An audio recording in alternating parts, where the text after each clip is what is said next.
Pues bien, en este ejemplo vamos a resolver una placa que está conectada mediante 5 tornillos con esta excentricidad. Dice el texto, determine la carga PU, ya incluye factor de carga, que puede soportar esta placa en color azul de media pulgada. La placa está hecha con acero A36 y está unida con 5 tornillos A325 de 3/4. El agujero que se utilizó para hacer la perforación es un agujero estándar. Y además nos pide que supongamos que el plano de corte quedará fuera de la rosca. No es necesario calcular el centroide porque pues el centroide espero que mencionen que está justo aquí en el centro. Estos tornillos van a estar sujetos a una carga que lo quiere cizallar esta carga, lo quiere degollar de arriba hacia abajo, pero también debido a esta excentricidad, pues va a haber un incremento de carga que necesitamos calcular para sacar pues el efecto de esta excentricidad.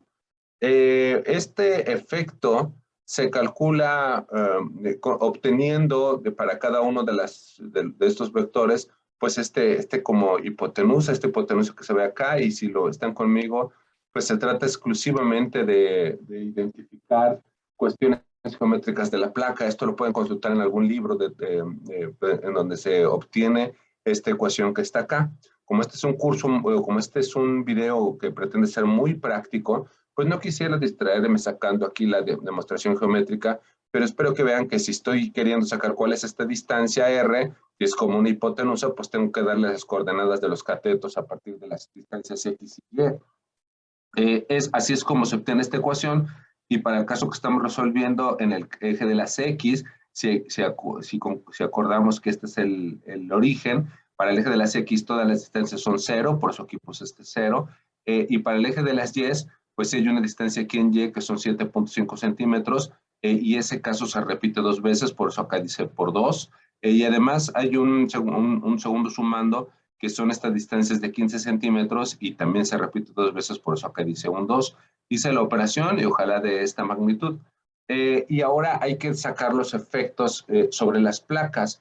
No hay una carga en el eje de las X, hay una carga en el eje de las Y que va de arriba hacia abajo, y además está este efecto del momento, que es esta carga por este brazo. Si consideramos que en el eje de en el sentido contrario de las manecillas del reloj es positivo, pues llamemos entonces que este momento es negativo de menos 30 por PU. Si quiero sacar el efecto cortante sobre los tornillos, sería esta carga dividida entre la cantidad de tornillos que se están oponiendo, esto es PU entre 5, y para sacar el efecto de la flexión, de la excentricidad, necesito identificar el tornillo más crítico. El tornillo más crítico es el que está más alejado del centroide, porque ahí es donde será un brazo mayor. Así que pongamos que este es el tornillo crítico con estas coordenadas que se están viendo ahí, y ese efecto se obtiene con esta ecuación que está acá. Este es el momento, menos 30 por PU.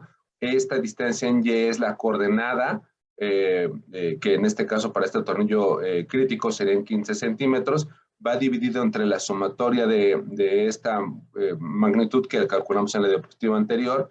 Lo metí a la calculadora y creo que da 0.8. En cuanto al mismo efecto, pero en el eje de las Y, es decir, cambiando en lugar de ser Y por NX, como X es 0, no hay efecto en la distancia, de un efecto cortante por esta excentricidad en el eje de las Y. Entonces, haciendo un resumen, hay un efecto de arriba hacia abajo provocado por la carga, hay un efecto también de arriba hacia abajo provocado por la excentricidad. De este lado, esta magnitud vale 0 y esta magnitud de acá también vale 0. Aquí simplemente copié lo que estaba en las diapositivas de atrás, la diapositiva anterior, y aquí estoy haciendo la sumatoria. Entonces, este efecto del cortante de descarga es 0. Por acá este es el que vale 0.8 de P, es esta magnitud relacionada con el momento. En cuanto a los efectos en el eje de las Y, pues hay una carga de arriba hacia abajo de menos 0.2, y esta magnitud de acá es 0, de manera que sobre este tornillo hay un efecto de 0.8 de P y también de 0.2 de P, de manera que la situación crítica no es el 0.8 o el 0.2, sino la resultante, y esto pues es simplemente aplicar Pitágoras, sería 0.8 al cuadrado más 0.2 al cuadrado. Esto me da una magnitud de 0.825 de P, de la carga última. Ahora, ¿cómo obtengo la resistencia? Pues estoy utilizando aquí la normatividad de las normas técnicas de la Ciudad de México.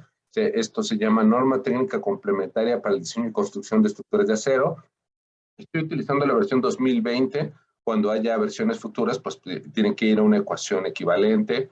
Y además hago notar que este libro o esta publicación es gratuita. Pues pónganlo en cualquier buscador para que la puedan encontrar.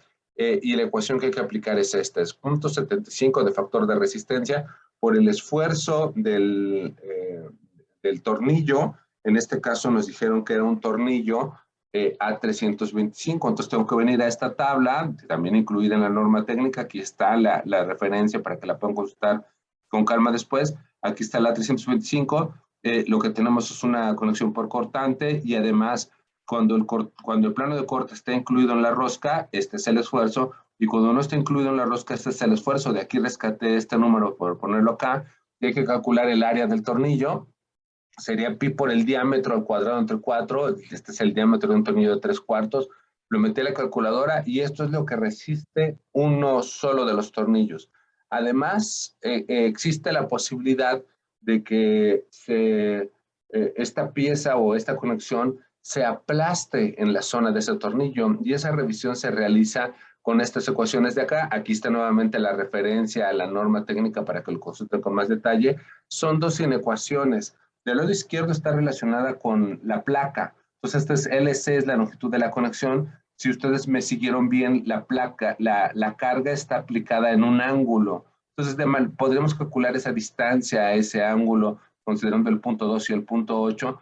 Pero bueno, siendo críticos, pues voy a utilizar la distancia menor. Son estos 4 centímetros, 1.2 por la longitud que se tendría que romper, 0.4 centímetros por el espesor de la placa, por el esfuerzo último de la placa. La inecuación del lado izquierdo da 24 toneladas, y del lado derecho sería 2.4 por el diámetro del tornillo, 1.91. Atención que hay que poner aquí la holgura multiplicado por el espesor del tornillo, perdón, por el espesor de la placa, por el esfuerzo último, y me da esta magnitud.